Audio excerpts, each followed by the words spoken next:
Hello everyone, we are from Group 1 and today we will present about Fairclough approach.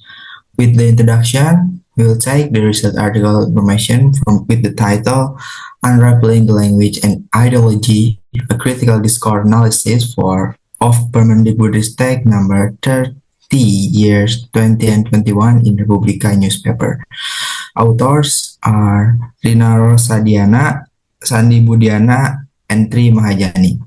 And the purpose is to uncover the ideologies in the construction of news published in the Republika newspaper by employing Fairclough's approach.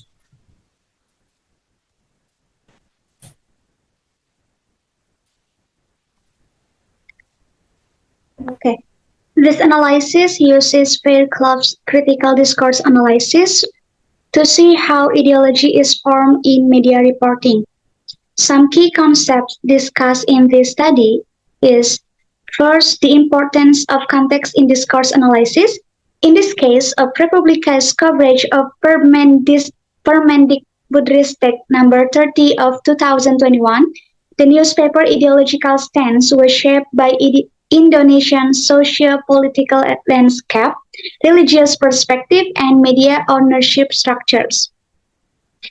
And Fairclough approach is textual analysis when examine word choice, grammar, sentence, and modality.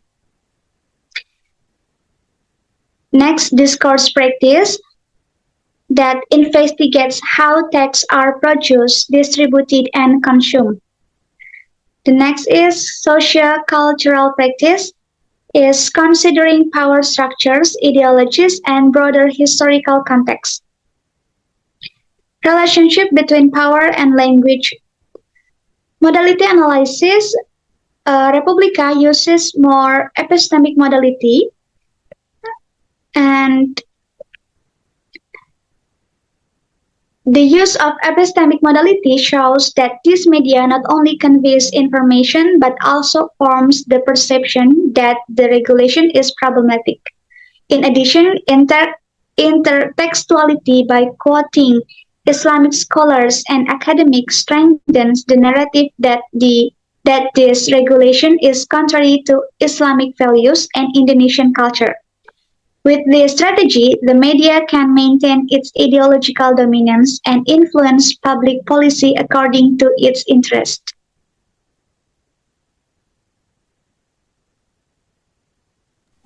The next one is about step-by-step data analysis process. The first one is data collection. The research used qualitative descriptive method to analyze the data collected, focusing on critical discourse analysis or CDA as the primary approach. Number two, contextual analysis. The context of the data is considered as multidimensional approach that includes social, cultural, and historical factors. Number three is discourse analysis. The research used Fairclough's CDA framework to analyze specific discourse structures, including narrative, argumentation, and modality. Ideological analysis. Republika's ideology can be seen from these three dimensions: text discourse and discourse practice and sociocultural practice. The text is analyzed by seeing the grammar used throughout the text. The modality used in the text are classified to epistemic, intentional, deontic, and dynamic.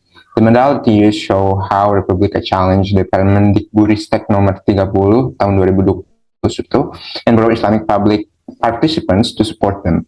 And the discourse practice of Republika is analyzed by through intertextuality, which the majority of the text oppose the Permendikbudristek nomor 30 tahun 2021 by lifting the statements from practitioners of Islamic education and influential Islamic organization in Indonesia.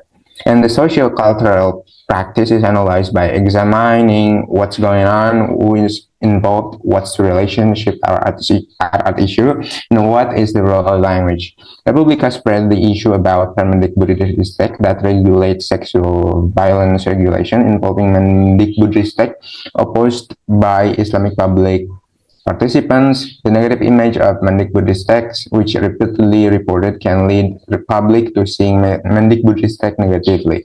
And the interpretation of the findings were interpreted in relation to language, power, and social change. The findings show that media use language as an ideological tool and shape the power dynamics by the language. It can be seen in how Republica use certain modality to frame the regulation as a threat to religious and cultural values, and borrow Islamic public participants quotations to legitimize their ideology, which shape public perceptions towards mainly Buddhistic. The text presented by Republica showed that Republica posits themselves as the guardian of Islam, and the text presented by Republica demand the policymakers to amend the regulation.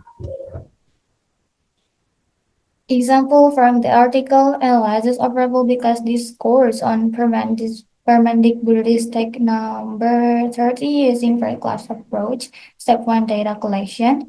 Data was collected using documentation techniques. The study focused on news article from Republica published in November 2021. A descriptive qualitative approach was used to analyze the collected data. Step 2, contextual analysis. The study analyzed 12 articles discussing Buddhist number 30. Fairclough's critical discourse analysis framework was applied. The analysis included linguistic, intertextual, and social cultural dimension. Step 3, discourse analysis, textual level linguistic analysis, examined lexical choices, modality, and rhetoric. Discourse practice, text production and consumption, identify dominant voices and selective reporting, social cultural level, media farming and ideological implications, explored media's role in shaping public perceptions. Step 4, ideological analysis. Republica's coverage predominantly amplified opposition to the regulation, negative lexical choices, for example, controversy and rejection, reinforced to resistance. Government justification received minimal supportive coverage. And step 5, interpretation of findings. Media has influenced public resistance to regulation, and then the regulation was framed to conflicting with Indonesian culture, Islamic principles, and national values. Republica's selective framing and repetitive diction shape ideological narrative. And then next.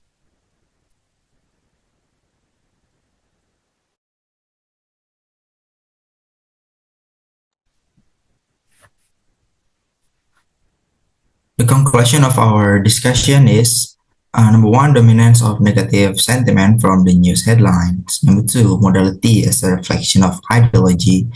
Number 3, emphasize the cultural and religious implication of the regulation.